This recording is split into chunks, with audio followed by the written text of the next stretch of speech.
Okay, magandang gabi. So, ang pag-uusapan natin ngayon ay kung paano nga ba kumuha ng non-professional driver's license. So, ano-ano nga ba yung mga requirements bago tayo makakuha ng non-pro? So, meron tayong tatlong requirements. Okay? So, number one requirements ay student permit.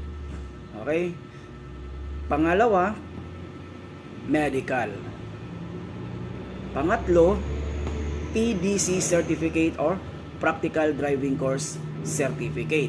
No, saan niyo ba makukuha yung PDC? Sa mismong driving school, no? LTO accredited na driving schools.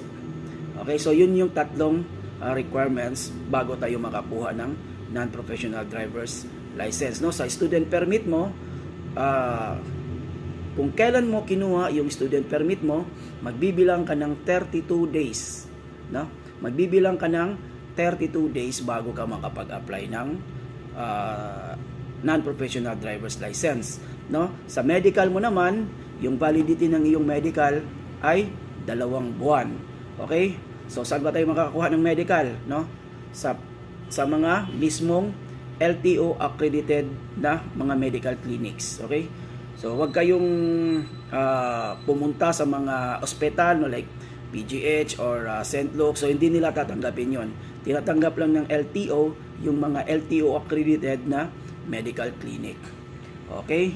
So, yung PDC, yun yung sinabi ko kanina, sa driving school nyo makukuha. So, depende sa code.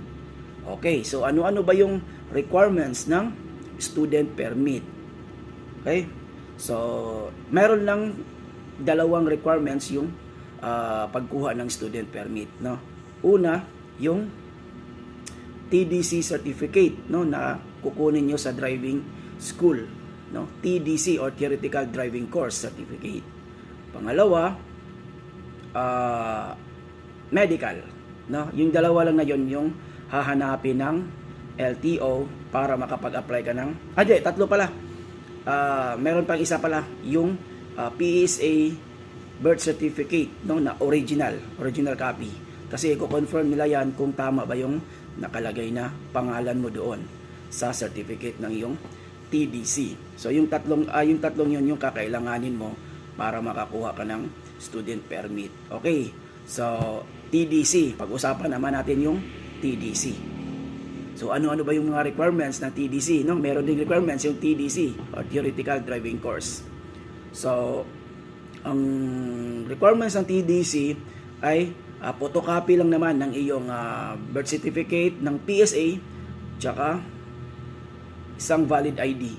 Okay? So, yung ID mo, yung ID na gagamitin mo ay dapat may address, no? Kung saan ka naka-address, kasi yun yung ilalagay doon sa student permit mo.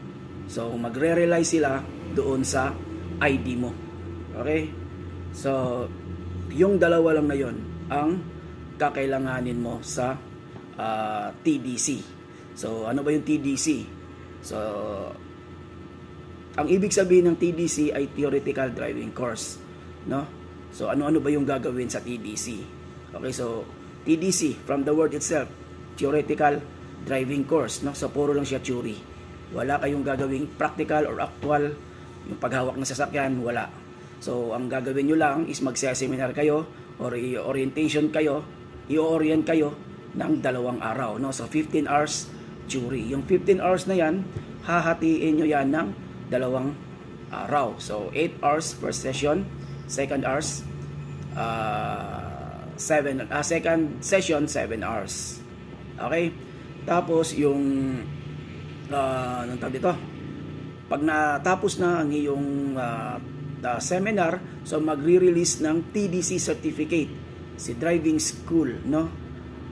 Magre-release ng TDC certificate si driving school, tapos yun yung dadalhin mo na doon sa LTO, no? So TDC plus medical plus PSA birth certificate para sa iyong student permit. Okay? So yun yung requirements ng student permit. So, halimbawa, nakuha mo na yung student permit mo, no? Sa araw na iyon, nakuha mo na yung student permit mo, no? Gaya nga ng sinabi ko kanina, magbibilang ka ng 32 days bago ka makapag-process ng iyong non-professional driver's license. So ito, non-professional driver's license. Ano-ano ba yung mga requirements ng non-professional driver's license? Okay? So, yung kaya nga din ulit yung sinabi ko kanina, kailangan natin yung student permit, medical, tapos yung yung sa medical nyo pala, 2 copy yung ibibigay, no, pag nagpama-medical kayo. Yung isang copy sa student permit, tapos yung pangalawang copy para sa iyong non-pro, no. Pero dapat yung medical mo ay hindi mo dapat pinapalagpas ng 2 buwan, kasi 2 buwan lang yung validity ng medical. Ngayon pag nag-expire yan, so babayad na naman kayo ulit. Okay? So yung pangatlong requirements, yung PDC certificate or practical driving course na kukunin nyo ulit sa driving school. Oo, kailangan yung bumalik sa driving school para mag-enroll ng PDC. So sa PDC, depende yan. Doon na nakasaad kung ano yung code na kukunin mo, no? So kung motorcycle, code A; kung tricycle, code A1; tapos B sa sedan, B1 sa mga van, B2 sa mga carrier of goods, and so on and so forth. Okay? Yung C tsaka D na yan, yung code 3 na yan, kukunin nyo yan, kailangan nyo yung driving NC3, no, para makapag-process ng inyong code 3.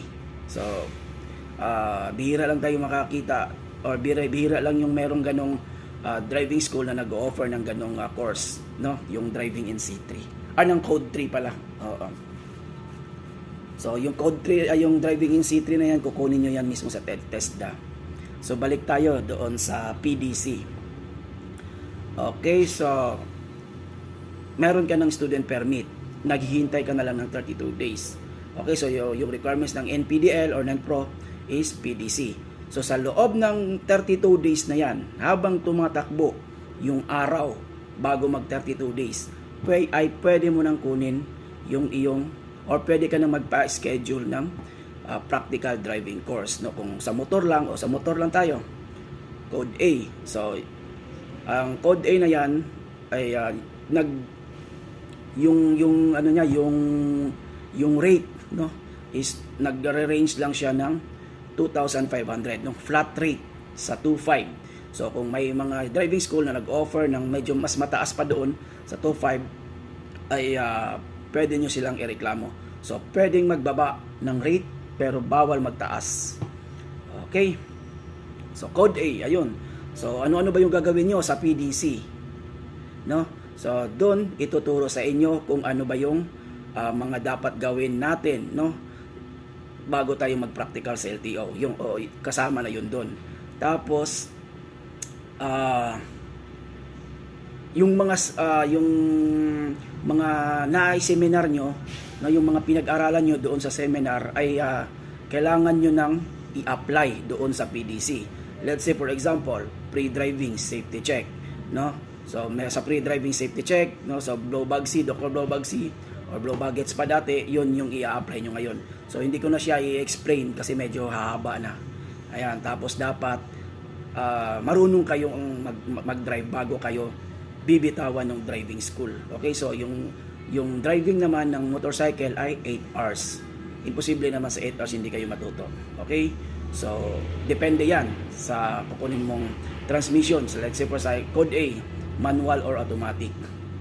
Okay, pero mas maganda bago kayo mag-apply ng PDC, kung meron kayong mga motor, dahan-dahan na kayo pag-practice para pagdating ng PDC ninyo, ng schedule ng inyong PDC, ay at least magkakaroon na kayo ng kaunting idea. Hindi na kayo ganong mahihirapan. Okay? So yun yung advice ko sa mga kukuha pa lang ng PDC or non-professional driver's license. Yun yung advice ko. Mag-practice muna kayo. Okay? So ayun. Yun lang yung 3 requirements ng non-pro: student permit, original, medical, and practical driving course. So yun lang 3 yun yung kakailanganin mo. So sana naiintindihan ng mga nanonood, no? So medyo medyo nagkahalo-halo yung mga sinasabi ko. Kasi nga ano talaga medyo hindi mo talaga maiiwasan na maihalo mo gawa na sobrang daming mga requirements, no? So kung medyo nalilito kayo, balik-balikan nyo lang, panoorin yung video, no, hanggang sa maintindihan nyo. Okay? So good luck sa mga kukuha ng non-pro at okay, so meron pa pala, no, meron lang akong tip, no, pag nagpa-practical or nag-actual na kayo doon sa LTO. Okay? Or nagpa-process na kayo doon sa LTO. So ang unang 'di ba meron na kayong tatlong requirements yung sinabi ko kanina. So pag nag-process kayo, kailangan yung dumaan ng computer exam. Okay, so sa computer exam, meron tayong 60 items para sa non-professional drivers license, no? 60 items, tapos yung kailangan nating ipasa ay 48 points. Okay, 48 points. Ngayon pag bumagsak ka, pwede ka naman mag-retake kinabukasan, may bayad nga lang na 100. So 100 lang naman yung bayad. So maliit lang yung bayad. Pero yung abala kasi yung nagpapahirap, nagpapatagal sa inyo doon. No, mas maganda isang take lang, no? So paano ba natin magagawa yung isang take na 'yon? So meron tayong mga reviewers, no? Kailangan natin mag-review. Meron tayong mga reviewers sa Google Play Store, YouTube. So maraming mga nag-upload ng mga exams na yan. Okay? So para magawa niyo yung isang take, review. Yun lang yung may advice ko sa inyo. Tapos pag nakuha niyo na or naipasa niyo na yung computer exam, so magbabayad kayo sa cashier, no, ng arkila ng sasakyan ba yan or motor, depende sa code na in-applyan mo. So yung motor 250, tapos yung sasakyan 350. So depende na kung ano yung i-drive mo or ilalagay mo sa license mo. Okay, so ano na kayo, puproceed na kayo ng practical. So ito, makinig tayo dito guys, no? Para sigurado tayo na hindi tayo babagsak sa practical driving course, no? Sa actual driving ng LTO. So meron lang tayong dapat tandaan. So syempre hindi natin maiwasan, no, na kabahan, no? Kakabahan tayo kasi natatakot tayo na baka magkamali tayo, mabagsak tayo. Syempre pag nabagsak tayo, pababalikin tayo niyan after 8 days. Okay? Pababalikin tayo niyan after 8 days daw. Medyo matagal-tagal, no? Compare mo sa computer exam, pag bumagsak ka, pwede ka lang mag-retake kinabukasan hanggang sa may pasa mo. No? So, medyo mabigat pag nabumagsak tayo sa actual driving test. So, ang unang-una nyo gagawin, no? Wag tayong kakabahan. No, lalong-lalo na sa mga beginners, no, na nagda-drive ng kotse. Okay? Kotse, lalo manual transmission na sasakyan. Tapos beginners, tinuruan lang ng 8 oras. Ayun, tapos although di naman natin kailangan magaling, pero pag nadala na tayo ng kaba, ayun, hindi na tayo nakaka-focus sa mga gagawin natin, no? So ang gagawin mo lang, huwag kang kabahan, focus ka sa mga gagawin mo. Huwag mong intindihin na baka bumagsak ka, no? Huwag kang kabahan kasi may LTO na mismo na katabi mo. Huwag. So ang gagawin mo, i-apply mo kung ano yung itinuro sa inyo sa PDC, no? So yun yung mga dapat yung gawin. Okay? Tapos yan, papaikutin lang kayo niyan. Ayan, isang ikot lang yan. So bago tayo lumiko, kailangan natin gumamit ng signal light. Yan, tapos iwasan natin, hanggat maaari ay iwasan natin mag counterflow. Kasi hindi natin alam, minsan kasi yung ibang staff ng LTO ay medyo mahigpit, no? So konting mali lang natin ay pwede tayong mabagsak, no? So ayun, yun lang yung masasabi ko para hindi kayo bumagsak sa PDC. No, huwag kayong kabahan, focus kayo sa mga gagawin nyo. Okay, tapos pag naipasa mo na, papaakyatin ka ulit sa taas para mag-process na ng iyong license, no? So may bayad doon na 585 para sa processing fee ng iyong driver's license, tapos 100 para sa card. No, all in all, ang gagastusin mo lang sa LTO ay at around 1,500, no? Pinakamalaki na yung 1,500. So depende sa code na kukunin mo. Okay? So ayun, yun lang naman yung nagpapamahal sa inyo, yung sa driving school. Kasi nga, syempre, yung driving school na yan,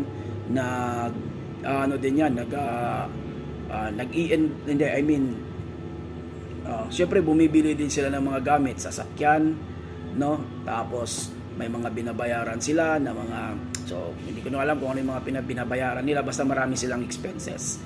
Kaya medyo, lalo sa sasakyan, no? Pag nasira, pag nabangga, pag nasagi, syempre, cargo ng driving school yan, no? Sila yung magpapaayos. Okay? So, depende sa driving school. May mga driving school na instructor yung mga nagpapaayos. So, kawawa naman yung mga instructor. Di ba? So, ayun guys, no? Yun lang yung mai-share ko sa inyo, no? Bago tayo or yun yung mga dapat nyong gawin para makakuha tayo ng okay, so yun lang guys, no? Yun yung mga dapat nating gawin. Okay, so sana naintindihan nyo at sana makatulong ito, no, sa mga baguhan ngayon na gustong kumuha ng non-professional driver's license. Okay, so maraming salamat po sa mga nanonood.